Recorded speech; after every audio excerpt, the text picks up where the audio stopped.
This is K.M. Weiland, and you're listening to the 70th episode of the Wordplay Podcast. One of the delightful things about writing is how portable it is. Pop the battery in my laptop, stuff my editing in a manila folder, or even just walk out of the house with my ever-present imagination at the ready, and my stories and I are ready to go on the road together. That's what I'm doing this weekend. A 14-hour car trip to Illinois means the only way I get to write is to take my writing with me. Fortunately, the trip coincides with my 100-page edit of The Deepest Breath, so I don't even have to pack up the bulk of my laptop in order to keep working.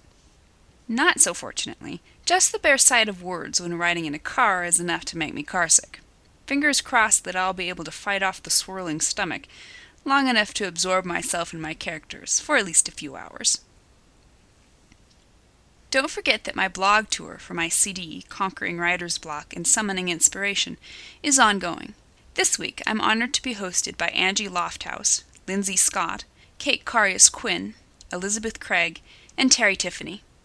Be sure to stop by my blog at wordplay-kmweiland, that's weiland.blogspot.com, to access the links and read an interview and blog posts with the following titles: How to Bust Writer's Block with Variation, Angst and Creativity, Writer's Block Busters, and Tapping Unconscious Creativity.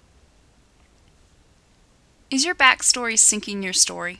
The latest post in the video series on my blog offers some illustrations from the classic Western High Noon of how to utilize backstory without abusing it. You can watch the video on my blog. New videos are posted every Wednesday. Meanwhile, enjoy this week's podcast. Love your characters, or else. Every once in a while, a reader will ask me which of my characters is my favorite, and I usually come up with an answer based on the whim of the moment. But really, no matter what I say, it's a lie. I don't have a favorite character. As an author, I can't afford to.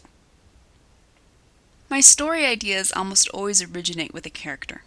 An intriguing person comes knocking at the door to my imagination, and I'm instantly swept away by the wind, sometimes a breeze, sometimes a gale, that blows through the door when I open up. I'm fascinated. I'm enthralled. I'm curious. I'm obsessed. It's quite a lot like falling in love, really. During the mad rush of the early creative stages, I'm taken up by this one character, or sometimes two, to the exclusion of every other character. But when the time comes to sit down at my desk and put pen to paper, I have to put my overwhelming fondness for this person aside, and be willing to love every other character, even the antagonist, just as much. Why? Because my feelings for the characters will inevitably trickle through my words and ooze up between the lines. Readers will know if I dislike a certain character.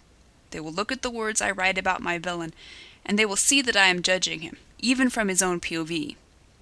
In an instant, the story's verisimilitude implodes. In many respects, an author is an actor. When we write from a character's POV, we must become that character. And that means that if we fail to love him, we will fail to understand him, and as a result, end up looking down our noses and sermonizing. Renowned short story writer Anton Chekhov said it succinctly: "The artist should not be the judge of his characters and their conversations, but only an unbiased observer." Loving our main characters is usually an easy enough business, since main characters tend to be lovable sorts in general. But sometimes stories demand that even the protagonists are less than likable. Classic literature is full of characters such as Scarlett O'Hara and Rodion Raskolnikov. The only way to convince readers to care about what happens to these people, despite their crimes, is if the author himself cares. Get under each character's skin, figure out why he does what he does. If you're not willing to accept his reasons and admit you understand them, you probably don't know this character well enough to be writing about him. No character is black and white. Not the hero, and certainly not the villain. Sometimes the hero and the villain are the same person, except for the fact that each took a single step in a different direction. Once you've figured out and accepted your characters, all of them, don't be afraid to take an emphatic narrative stance toward them. Don't waffle, and don't apologize. It's not your job to shake a finger at their naughtiness. Chekhov again. Let the jury judge them, the characters. It's my job simply to show what sort of people they are. Love your characters enough to understand them, enough to forgive them, enough to accept them. If you don't, why should your readers believe in them?